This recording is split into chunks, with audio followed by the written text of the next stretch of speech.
भगवान श्री कृष्ण कहते हैं, जीवन में बुरा वक्त आए तो ये 3 काम मत करना, नहीं तो अच्छा वक्त कभी नहीं आएगा।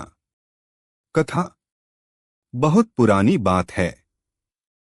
द्वापर युग में द्वारका नगरी अपने वैभव और सुंदरता के चरम पर थी। चारों ओर समृद्धि थी, सुख था, शांति थी। उस समय श्री कृष्ण अपने राजमहल में रुक्मिणी और सत्यभामा के साथ राज्य कार्य से निवृत्त होकर थोड़ी देर ध्यान में लीन थे।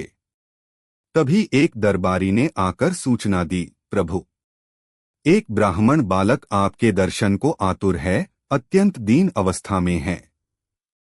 मुख पर दुहक की रेखाएं हैं और नेत्रों में थमे हुए अश्रु बहने को व्याकुल हैं। भगवान श्री कृष्ण ने अपनी कोमल दृष्टि उठाई और कहा, उसे तुरंत मेरे पास लाओ। कुछ ही क्षणों में एक युवक धूल से सना, दुर्बल शरीर लिए, कांपते पांवों से राजमहल में आया। वह सीधा श्री कृष्ण के चरणों में गिर पड़ा और फूट फूट कर रोने लगा। कृष्ण ने अपनी करुणा भरी दृष्टि उसके ऊपर डाली, उसे उठाया, पास बिठाया और बोले, वत्स, शांत हो जाओ। यहाँ डर या लज्जा की कोई आवश्यकता नहीं। कहो, किस पीड़ा ने तुम्हारा हृदय इतना भारी कर दिया है? उस युवक ने थरथराती वाणी में कहा, प्रभु, मेरा नाम अनुराग है। मैं काशी के एक ब्राह्मण कुल में जन्मा और जीवन के प्रारंभिक वर्षों में मेरे घर में भरपूर सुख था। माता पिता धार्मिक थे, पत्नी सुशील और संतानें आज्ञाकारी। जीवन सुंदर था। परंतु फिर जैसे समय ने करवट ली और सब कुछ बदल गया। श्री कृष्ण चुपचाप सुनते रहे। अनुराग आगे बोला, पहले व्यापार में हानि हुई, फिर संतानें बीमार रहने लगीं। मैंने कर्ज लिया पर चुकता नहीं कर पाया। एक दिन मेरा मकान बिक गया, अगला दिन आया तो भोजन के लिए भी कुछ न बचा। मैंने ईश्वर से प्रार्थना की, परंतु समय और कठिन होता गया। फिर मैंने सोचा, शायद मेरी प्रार्थना व्यर्थ है। मैंने मंदिर जाना छोड़ दिया, पूजा छोड़ दी। परिवार को बोझ समझा और एक दिन घर छोड़ आया। सोचता था, जंगल में मर जाना ही अच्छा। पर किसी ने बताया कि द्वारका में भगवान स्वयं रहते हैं। इसलिए आज आपके पास आया हूं। बताइए प्रभु, क्या कभी अच्छा समय आएगा? क्या मैं फिर से वह सुख पा सकूंगा? श्री कृष्ण कुछ देर शांत रहे। फिर उनके मुख पर हल्की मुस्कान आई। उन्होंने अनुराग का हाथ पकड़ा और बोले, वत्स, बुरा समय हर किसी के जीवन में आता है। यह संसार स्वयं परिवर्तनशील है, रात के बाद दिन, दिन के बाद रात। परंतु कुछ लोग अंधकार में दिया जलाए रखते हैं और कुछ लोग दिया बुझा देते हैं। यही अंतर है। तुमने दिया बुझा दिया और अब आशा की तलाश में यहाँ आए हो। सुनो, जब जीवन में बुरा समय आए तो 3 काम कभी मत करना।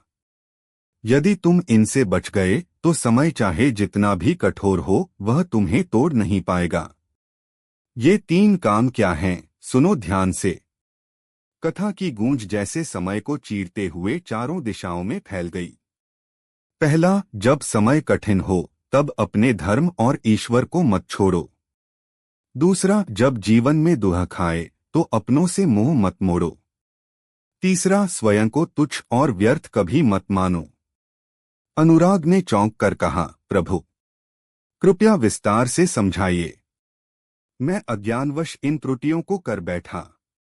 श्री कृष्ण ने प्रेमपूर्वक कहा, सुनो अनुराग, जब तुम्हारे व्यापार में हानि हुई, तुमने सोचा कि ईश्वर ने तुम्हारा साथ छोड़ दिया। तुमने प्रार्थना छोड़ दी, पूजा बंद कर दी। यही तुम्हारी पहली भूल थी। वत्स, याद रखो, जब घर की छत टपकने लगे तो लोग दीवारें गिरा नहीं देते, वे छत की मरम्मत करते हैं।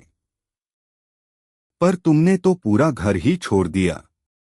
धर्म ही वह छत है जो कठिन समय में सिर पर रहती है।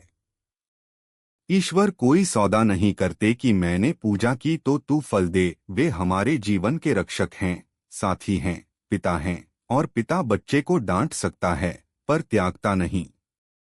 जब प्रलय आया था उस समय भी मैंने वेदों को मकर रूप में बचाया था। यही धर्म है। कठिन समय में जो अपने ईश्वर से दूर हो जाता है वह अंधेरे में दीपक बुझा देता है, उसे फिर उजाला नहीं मिलता। दूसरा, तुमने अपने परिवार को छोड़ दिया। पत्नी जो हर सुबह तुम्हारी प्रतीक्षा करती थी वह अब प्रतीक्षा में ही सूख रही होगी। तुम्हारी माँ जिसकी गोद में तुमने बचपन जिया वह आज वृद्धा हो चली होगी। संतानें जो तुम्हारे बिना दिशाहीन हो गई होंगी। क्या यह उचित है अनुराग? जब जीवन में बुरा समय आता है तो सच्चे संबंध और अधिक मजबूत होते हैं। यह समय होता है एक दूसरे का सहारा बनने का, न कि एक दूसरे को त्यागने का। जो अपनों को दुख में छोड़ देता है वह स्वयं ही अनाथ बन जाता है। और तीसरा, सबसे बड़ी भूल, तुमने स्वयं को तुच्छ मान लिया।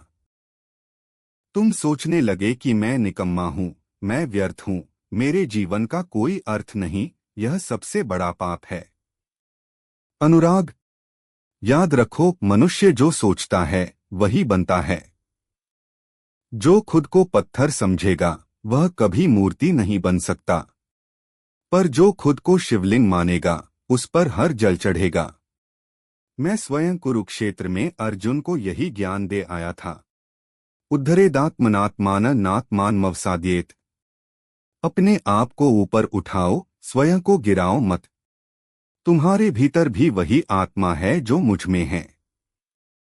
तुम साधारण नहीं, एक दिव्य चिंगारी हो। बस राख की परतें हटानी हैं और तुम फिर जल उठोगे। श्री कृष्ण का वाणी जैसे अनुराग के हृदय में दीपक जला रही थी। उसकी आंखों से आंसू बह रहे थे, पर अब वह करुणा के नहीं, चेतना के आंसू थे। उसने कांपते स्वर में कहा, प्रभु, क्या अब भी देर नहीं हुई? श्री कृष्ण मुस्कराए और बोले, वत्स, जब तक सांसें हैं तब तक देर नहीं होती। जाओ, लौट जाओ अपने घर। माँ की ममता अब भी तुम्हारी राह देख रही है। पत्नी की आंखों में आज भी विश्वास है और तुम्हारे भीतर अब भी जीवन है। धर्म को पकड़ो, अपनों को गले लगाओ और स्वयं को पहचानो। फिर देखो कैसे बुरे समय की रात भी भोर में बदलती है। अनुराग ने श्रद्धा से श्री कृष्ण के चरणों को स्पर्श किया और जीवन का नया संकल्प लेकर द्वारका से लौट पड़ा। कहते हैं कुछ वर्षों में अनुराग फिर से समृद्ध हुआ। उसका परिवार फिर से संगठित हुआ और उसके जीवन में उस दिन के बाद कोई रात इतनी अंधेरी नहीं हुई कि वह दीपक न जला पाए।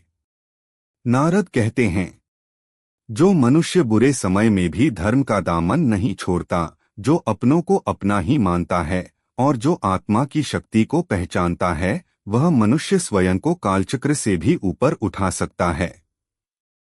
अगर आप श्री कृष्ण जी के सच्चे भक्त हैं तो चैनल को सब्सक्राइब करो और वीडियो को लाइक करके कमेंट में जय श्री कृष्णा लिख दीजिए।